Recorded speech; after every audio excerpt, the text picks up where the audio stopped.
La Ville est heureuse de s'impliquer activement avec les artistes là, pour qu'ils puissent exposer le chef-d'œuvre. C'est intéressant, M. Bédard, il vient de son prénom, comme moi d'ailleurs, c'est un beau prénom. Il est natif de Saint-Raymond. Puis là, à un moment donné, il s'est exilé un peu partout. Là. Il est resté, il demeure à Neuville, mais ses parents sont encore ici à Saint-Raymond, sa parenté, ses beaux-parents. Donc, il a encore le cœur à Saint-Raymond, toujours. Puis une des raisons pour laquelle il expose ici, c'est son première exposition cette année, puis il a fait ici à Saint-Raymond. Fait que merci, M. Bédard, d'être venu ici. Et de vous parler un peu de cette exposition-là. C'est ma seule exposition que j'ai faite en 2019 et je tenais à la faire ici à Saint-Raymond. Comme tu l'as expliqué justement, là, pour des raisons de... Le cœur est toujours là où on a vécu notre enfance et notre adolescence. Hein? Et puis, avec cette exposition-là, j'avais deux objectifs. Dans un premier temps, un peu faire ma contribution pour sensibiliser les gens au changement climatique. Et dans un deuxième temps, quand même, avoir un message optimiste, parce que malgré tout ça, la beauté continue d'exister, puis il suffit d'ouvrir les yeux et de regarder avec toujours le même émerveillement que lorsqu'on était jeune, puis on voit de la beauté dans tout, finalement. Alors, c'est des photos que je mijotais cette exposition-là depuis 2 ans. Et puis, je suis allé particulièrement à Terre-Neuve et puis sur la Côte-Nord pour aller chercher des photos d'iceberg et puis aussi aller chercher des photos de maisons abandonnées, de villages de pêcheurs qui ont été obligés de laisser leur secteur parce que les pêches n'étaient plus assez bonnes. Puis je savais qu'il y avait plusieurs maisons et quelques villages abandonnés. Fait que je voulais aller faire de la photo de ça. Et puis sur la Côte-Nord, d'aller voir aussi les effets de l'érosion. Et aussi, parce qu'en particulier à Sept-Îles, il y a énormément de problèmes là, de perte de terrain. Alors, c'est ça, je me suis rendu jusqu'à Natashquan pour faire de différentes photos, avec toujours cette exposition-là à l'esprit.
Évidemment, on va dire qu'il y a toujours eu ces problèmes-là là, d'écart de température. D'ailleurs, hier, on a encore battu un record de froid. Mais on bat 2 fois plus souvent des records de chaleur que des records de froid. Puis, on a l'impression aussi des fois que c'est quelque chose qui est loin, l'impact des changements climatiques. Mais non, c'est quelque chose qui nous touche de plus en plus et de plus en plus fort. Je ne sais pas si vous remarquez, mais je n'ai pas mis de photos d'inondations. Je ne voulais pas tourner le fer dans la plaie, mais 2 des plus grandes inondations qu'on a eues à Saint-Raymond depuis de nombreuses années sont dans les dernières années. Et si on regarde comme ça ailleurs, on voit que même proche de chez nous, il commence à avoir des impacts. Alors, mon premier but, c'était vraiment de sensibiliser les gens à ça, comme je disais. Puis, c'est pour ça que j'ai regroupé mes photos en 5 chapitres ou en 5 thèmes, si vous voulez. Dans un premier temps, il y a la fonte des glaces. On regarde, ça part du glacier. Comme là, c'est une photo que j'ai prise en Europe d'un glacier qui fond beaucoup. La deuxième, c'est le glacier Athabasca dans les Rocheuses. Et j'ai pris cette photo-là, c'est pour montrer les craques quand la glace se déplace. Ça craque, ça fait des fissures. L'eau qui fond en surface s'infiltre dans les fissures. Et c'est ce qui fait que lorsqu'on regarde les icebergs, on voit des lignes bleues foncées. Mais c'est justement ces craques-là qui se sont remplis d'eau, puis rendus à l'automne, ça leur gelait à nouveau. Et ça donne des lignes comme ça dans les glaciers. Après ça, j'ai un autre chapitre là-bas, qui est le déplacement. Vous allez voir, ce sont des maisons abandonnées et des histoires, quand on pense, là, les familles de ces pêcheurs-là, je regarde ces maisons-là, puis je vois encore les petits-enfants qui regardent par la fenêtre, les personnes qui se déplaçaient sur le quai et tout ça. Puis là, maintenant, bien, il n'y a plus de quai, tout s'est écroulé, etc. Et il reste une maison ou il reste deux maisons, puis c'est vraiment triste de voir ça. Au point de vue photographique, c'est super intéressant, des endroits comme ça, là, parce que ça nous donne des sujets plutôt inusités. Mais en termes des impacts de nos changements climatiques sur la vie des gens, mais ce sont des choses qui sont très, très concrètes. Ensuite, j'ai une autre série sur la désertification, qui est une autre conséquence du réchauffement de la planète. Alors, des endroits où il y avait de temps en temps des cours d'eau, mais aujourd'hui, c'est à sec pendant 2 ans, 3 ans. Et puis, c'est extrêmement difficile. J'ai même mis une photo prise en Alberta, qui est un champ on voit que c'est quand même pas si riche que ça pour la culture. Mais là-bas, les plaines sont appelées à se désertifier aussi. Et on voit aussi la couleur du sol qui est très noire, parce que c'est là que sont les sables bitumineux. Donc, et on voit même une machinerie pour extraire le pétrole du sol. Je trouve que celle-ci représente très bien une des principales causes des changements climatiques actuels. J'ai une photo de la vallée de la mort en Californie, qui est l'endroit où les températures les plus chaudes ont été enregistrées sur notre planète. Et j'ai d'autres photos qui montrent justement l'impact de l'érosion. Maintenant, il n'y a plus d'eau du tout à cet endroit-là. Donc, on voit le fond tel qu'il a été là, après le passage de l'eau. Un autre ici, élément, c'est une autre conséquence, c'est l'embrasement. Ce sont les feux de forêt, que ce soit dans l'Ouest canadien ou sur la Côte-Nord. Quand on voit ces photos-là, ça peut même faire des jolies photos, des jolis paysages, mais dans les deux cas, c'est le résultat de grands feux de forêt. Puis on le voit souvent là, en Californie, c'est devenu majeur comme problème. On le voit aussi en Espagne, on le voit en Australie encore actuellement. Donc, quand c'est trop sec, évidemment, le feu est beaucoup plus facile à prendre, que ce soit par des erreurs humaines ou tout simplement par la foudre ou autre source naturelle. Et le dernier chapitre que j'ai là-bas, je l'ai appelé la disparition. C'est la disparition de nos terrains, la disparition des berges. Alors, que ce soit, même si on utilise de l'empierrement, comme la première photo qui est aux îles de la Madeleine, c'est un empierrement qui est plutôt faible, mais ça ne marche pas vraiment. À cette île, qui est l'endroit où il y a le plus de propriétés qui sont affectées sur la Côte-Nord, ils font des gros empierrements, mais malgré ça, le sol continue à s'éroder. Et encore une fois, ce n'est pas que ça ne se produisait pas avant, c'est que maintenant, ça se produit de plus en plus souvent, c'est de plus en plus fort, les conséquences de plus en plus grandes. L'autre, c'est une photo que j'ai prise aux îles Mingan. L'érosion, c'est pas seulement l'érosion des berges, c'est pas seulement là où le sable peut s'éroder facilement ou qui est trop friable, mais ça peut être aussi là où il y a de la pierre à cause des gels et des gels avec les glaces et tout ça. Et les deux dernières, à la droite là-bas, il y en a une qui est prise à Neuville, au marais Léon-Provencher, sur le bord du fleuve. Moi, je sais, j'y vais régulièrement là, je reste en haut de cet endroit-là. Donc, ça fait, je ne sais pas, peut-être 25 ans qu'on y va régulièrement. Puis on voit la différence quand je compare avec des vieilles photos, comme l'érosion a vraiment fait son travail. Puis la dernière, bien, c'est une partie de notre patrimoine qui disparaît, notre patrimoine agricole. C'est des granges. Cette grange-là n'existe plus. Elle s'est écrasée par la neige, par le verglas. Et je ne sais pas si vous avez remarqué, mais je sais que dans mon coin, si on prend le long du fleuve, là, Neuville, Donnacana, Cap-Santé, même Pont-Rouge, Saint-Augustin, il y a beaucoup de belles granges qui sont écrasées, qui ne sont plus là. Et justement, là, nos hivers, vous vous souvenez, le dernier hiver, comme on a eu de la neige, c'était très lourd sur les toitures. Donc, ce sont des conséquences réelles. Bon, ça ne veut pas dire qu'il faut arrêter de vivre demain matin à cause de ça, là, mais c'est juste que si on en est conscient, on est capable de faire un peu attention. D'ailleurs, il y en a qui vont dire, « Oui, mais regarde, avec tous les voyages que tu as faits là, tu en as brûlé des gaz à effet de serre en avion, là. » Mais j'ai même pris la peine de mettre une feuille à l'entrée pour expliquer comment je contribue maintenant. Il y a plusieurs photos qui datent quand même de quelques années, mais j'ai réduit de 90 % mes gaz à effet de serre par mes voyages en avion. J'ai réduit d'à peu près 20 ma consommation d'essence aussi en roulant un peu moins vite, tout simplement. Vous savez, quand on passe de 120 km/h à 100 km/h, notre consommation d'essence baisse de 20 Bien, seulement de faire ça, puis tu sais, le fait que j'ai pris ma retraite, je ne voyage pas à Québec à tous les jours, bien, c'est sûr que ça contribue. Le taux que j'ai maintenant, même si c'est un VUS, ça consomme moins que ma Matrix que j'avais avant. Tu sais. Fait que c'est toutes des petites choses qu'on peut faire attention et qu'on peut contribuer. Les conséquences pour nous, les baby boomers, c'est peut-être pas trop pire, mais il faut qu'on pense aux générations qui nous suivent, les enfants puis les petits-enfants surtout. Ils vont avoir beaucoup d'adaptations à faire. Fait que ça, c'était ma première partie de mon message. La deuxième partie, c'est tout simplement de dire c'est beau, la vie est belle, la nature est belle. Et plus qu'on voit la beauté dans cette nature-là, mais plus on est porté à y faire attention, tout simplement. Donc, ce n'est pas des photos que je dirais que sont des photos artistiques comme je vais en galerie d'art, là, mais c'est quand même un certain art qui est un art de représentation plutôt descriptif là, de la réalité. Alors, c'est ça. Fait que je vous invite à faire le tour. Et si vous avez des questions à me poser, ça va faire un grand plaisir d'y répondre. Alors, merci à tous d'être venus.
Bonjour à tous, bienvenue et merci beaucoup d'être là aujourd'hui.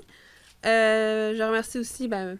Moroni, le propriétaire, pour avoir accepté d'accueillir l'événement.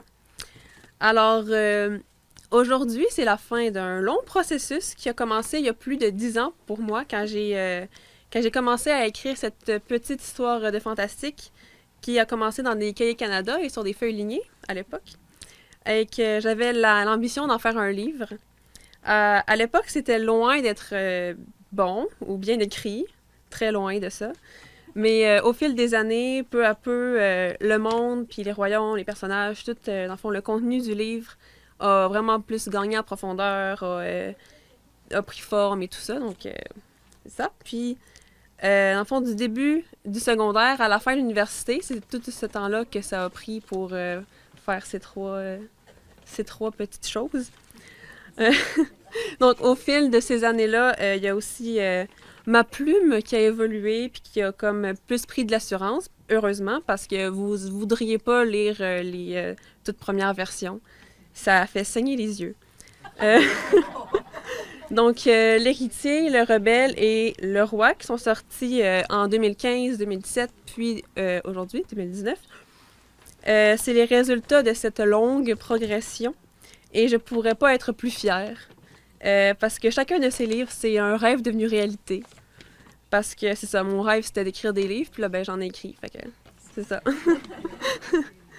Mais on ne termine pas si facilement une trilogie. Ce dernier volet n'a pas été... pardon. Ça n'a pas été le plus long à écrire, mais c'est certainement celui sur lequel j'ai travaillé le plus dur et sur lequel j'ai stressé le plus aussi. parce que j'avais grandement sous-estimé la longueur du livre, qui fait 516 pages, alors que les autres sont autour de 300, 350.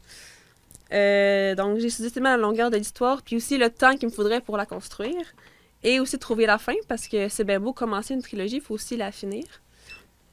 Mais bon, c'est aussi le livre duquel je suis la plus fière, parce que quand je le regarde, je vois vraiment l'aboutissement d'un long travail, d'une longue évolution qui aura duré, en définitive, une moitié de ma vie, quand même. Puis, dans le fond, le troisième, puis ben, les deux premiers aussi, c'est vraiment l'histoire que je voulais raconter, puis je suis satisfaite de la fin, ce qui est quand même pas pire. Puis bon, si maintenant les 3 livres-là existent, c'est pas juste à cause de moi, c'est à cause aussi de plusieurs personnes qui ont participé à chaque étape de la production de ces livres.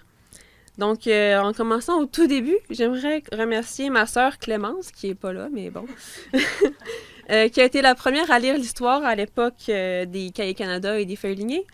À l'époque où la fin du premier n'existait pas encore et où ben, c'était de qualité moyenne. Ouais. Merci à mon frère Julien, qui a été le premier à lire l'histoire au complet quand il y avait une fin, puis qui a ensuite lu le deuxième puis le troisième, toujours en premier. Merci à mon père, papa. Dans le fond, c'est lui qui m'a donné la poussée qu'il fallait pour finir le premier, parce que sinon, sûrement que j'aurais continué de travailler dessus longtemps. Puis aussi, c'est lui qui a révisé, édité dans le fond, les 3 livres. Puis aussi, c'est beaucoup grâce à lui qu'ils existent aussi. Merci à Marie-Noël, ma tante. Je sais pas, elle est où? Elle était là tantôt. Salut! À qui on doit ces 3 magnifiques couvertures, parce que c'est ça. C'est très beau. Merci à ma mère qui m'a donné la vie. Puis qui a aussi apporté son aide à l'étape de la révision, surtout pour le deuxième. Merci à Christian Saint-Onge des Impressions Borgia, donc grâce à qui ces 3 livres existent physiquement.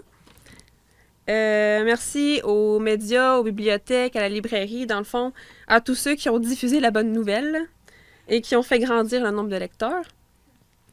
Puis, bien sûr, je remercie chaque personne qui a lu mes livres, c'est sûr. C'est moi qui les ai fait naître, mais c'est vous qui continuez à les faire vivre. Et ben, j'espère que vous allez aimer cette conclusion, autant que moi, j'ai aimé l'écrire. Alors, merci.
Vincent Gontier, je suis français, installé dans la région de Grenoble. My name is Beverly Ailing-Smith. I'm a textile artist. Je m'appelle Daniel Henry, je suis créateur My name is textile. Anne-Marie Hadcock. I'm in Southwest Peninsula, Ontario. Chanel, Darlinga. Roger Gaudreau. Je viens de la Pays-Bas. So my name is Joanna Murphy. I am from Porto.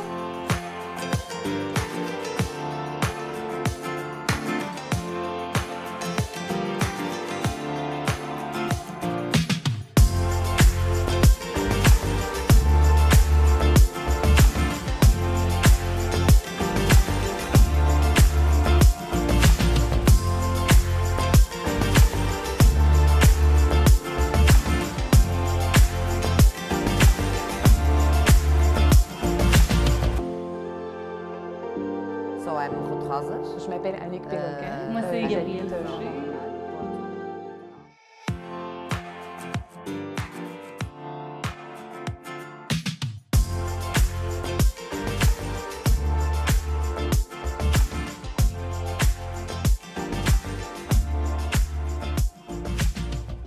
Je me présente, Vincent Gontier, je suis français, installé dans la région de Grenoble depuis 87 maintenant, avec une pratique centrée essentiellement sur la sculpture. Travail de l'acier, avec aussi ce matériau de prédilection pour moi, le papier et le journal en particulier. Donc au début, une recherche de sculpture sur la technique de l'assemblage, en fait, avec une sorte de reconditionnement du journal, symboliquement pour moi. En fait, ce journal, c'est l'humain, c'est notre mémoire, c'est la vie quotidienne, c'est nos fragilités aussi. L'acier, ça peut être tout ce qui tourne autour de notre condition humaine aussi, ça peut être les contraintes, ça peut être quelquefois l'oppression, mais ça peut être aussi l'élément qui va être révélateur par cette espèce de double action où j'ai deux modules d'acier qui prennent en fait en mâchoire un bloc de journaux, et cette action de l'acier sur les journaux provoque en fait une réaction aussi du papier. Donc c'est ça, parce qu'on est toujours aussi nous en réaction par rapport à nos vies, ou dans nos vies. Après, dans les variations, il y a les installations avec les origamis. Donc au départ, c'était aussi avec le journal local.